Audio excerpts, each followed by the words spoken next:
Have you ever wondered why the TV remote exists? It's one of those inventions we use every single day. But no one ever thinks about how it began. And here's the surprising truth.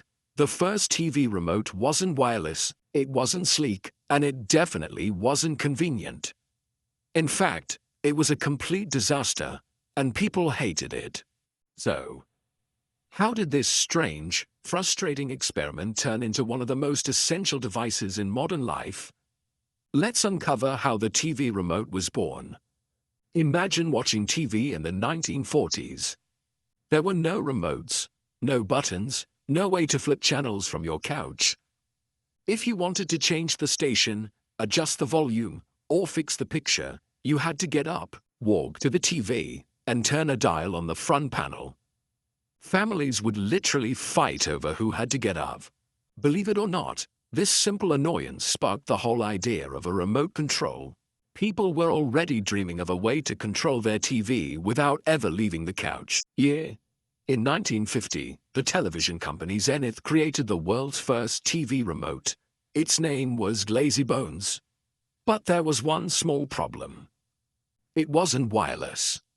A long, thick cable ran from the remote control across the living room floor and plugged directly into the TV. It let you change channels with a button which felt futuristic today at the time, but it also turned living rooms into a maze of tripping hazards. People fell over the cord, pets chewed it, kids pulled it loose, and honestly, it just looked terrible. Lazy Bones was helpful, but also extremely dangerous. Zenith knew they needed something better, something wireless. So, in 1955, an engineer named Eugene came up with a breakthrough idea. Chu invented the Flashmatic, the first wireless remote control. But here's the crazy part. It didn't use radio waves or infrared. It used beams of light.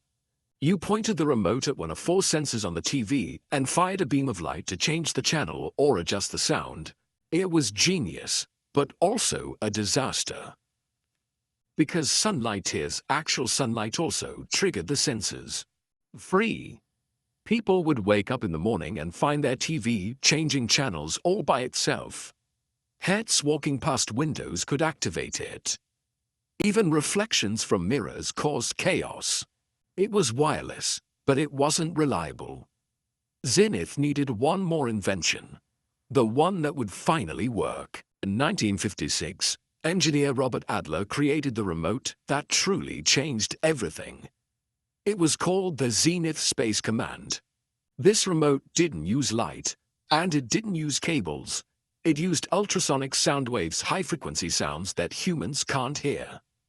Inside the remote were tiny metal rods. When you pressed a button, each rod made a different high-pitched click, like a miniature tuning fork. That invisible sound wave told the TV what to do. It was reliable. It was wireless. And it worked. This is actually why early remotes were nicknamed clickers, because you could literally hear each click inside the device.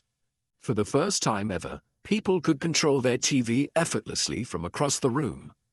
By the 1970s and 80s, remote controls became standard. More and more buttons were added. Power, volume, mute, input, channel surfing, and menu controls. The remote became the symbol of comfort, convenience, and lazy movie nights. It totally changed how we interact with technology, not just TVs, but anything with a screen. Today, our remotes use infrared light, Bluetooth, Wi-Fi, voice commands, and even. But the core idea remains the same: control from a distance, control with comfort, and control with freedom.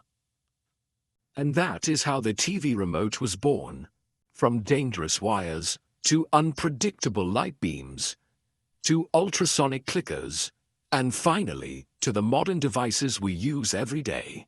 You enjoyed this story? Subscribe to How It Was Born for more surprising origins of the inventions that changed our world.